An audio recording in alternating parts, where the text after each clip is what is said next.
Okay, now we'll continue with our next subtopic, sound intensity 10.3. Okay, intensity means a loudness, is how loud and a sound is, whereas a sound frequency is how high or how low the pitch of the sound is. So you must first understand the difference between the intensity and also the frequency. Frequency is the pitch, how high or low a sound is. Intensity pula adalah loudness. Okay.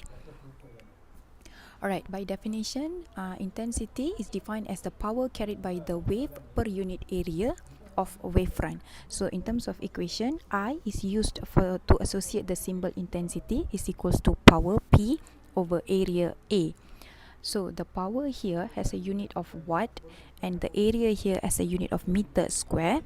So we'll get the unit for power as watt per meter square. And our intensity here is a scalar quantity.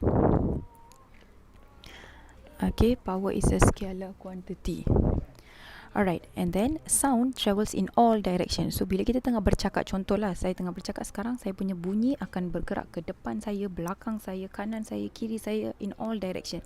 So whoever are standing surrounding me can hear my voice because the sound is travelling in all direction. So for an example, kita ambil dekat sini. So ini adalah source of sound saya dekat tengah-tengah sini. So when I speak, everyone can hear my sound. My sound is going to be distributed equally around me.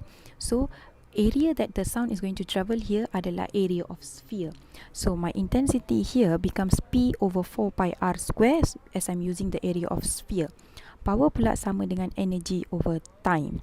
Dalam chapter 9 simple harmonic motion, kita ada belajar total energy is equals to half m omega square a square, di mana a dekat sini adalah amplitude.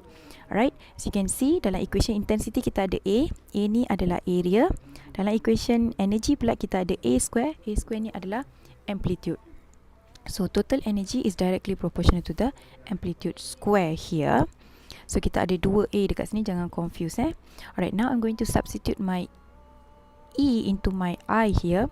So I will get my equation I is equals to power over area, A over T darab dengan area. So this is my area here.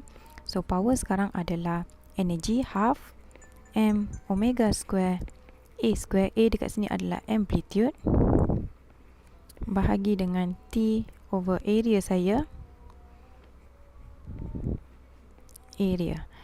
So from here I can say that my intensity is directly proportional to the amplitude square. Maksudnya bila amplitude saya besar, saya punya area dekat sini pun besar. Intensity saya pun besar. I repeat myself. When the amplitude is higher, my intensity is higher as they are directly proportional, and my intensity is inversely proportional to the area. So as the area decrease, my intensity is going to increase and vice versa.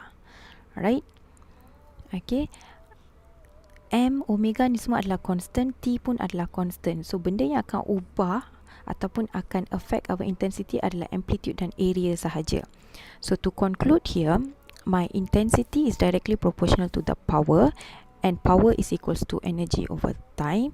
So my intensity is directly proportional to the energy, total energy. And energy pula sama dengan half m omega square a square. A dekat sini adalah amplitude, therefore I can say that my intensity is directly proportional to amplitude square. Okay, ini adalah amplitude dia. So if I were to have two cases where I have intensity 1 over intensity 2, dia akan sama dengan amplitude 1 square over amplitude 2 square, where my satu dengan satu on the same baris as they are directly proportional. Okay. And then I also have intensity is inversely proportional to the area, as intensity is equal to power over area. So area pula, area of sphere dekat sini adalah 4 pi r square. So saya akan dapat my intensity is actually inversely proportional to the radius square. So as I get further from the source of sound, my intensity is going to decrease. Lagi jauh kita daripada source of sound, lagi kuranglah apa yang kita akan dengar. So as the R increase, the intensity is going to decrease. They are inversely proportional. So bila R berkurang, I akan increase, and bila R meningkat, I saya pula yang akan berkurang. As you get further from the source of sound, your intensity is going to decrease. So from here saya boleh buat relationship that intensity 1 over intensity 2 akan sama dengan area 2 over area 1. Look at the subscript here, because they are inversely proportional. Alright, and then in terms of radius pun sama, they are still inversely proportional. I1 over I2 is equals to R2 square over R1 square. So look at the subscript, be careful. Okay, alright, itu sahaja untuk bahagian sound intensity. This is a very small subtopic and very easy subtopic. Kalau ada apa-apa soalan boleh Roger miss lah. That's it. Thank you.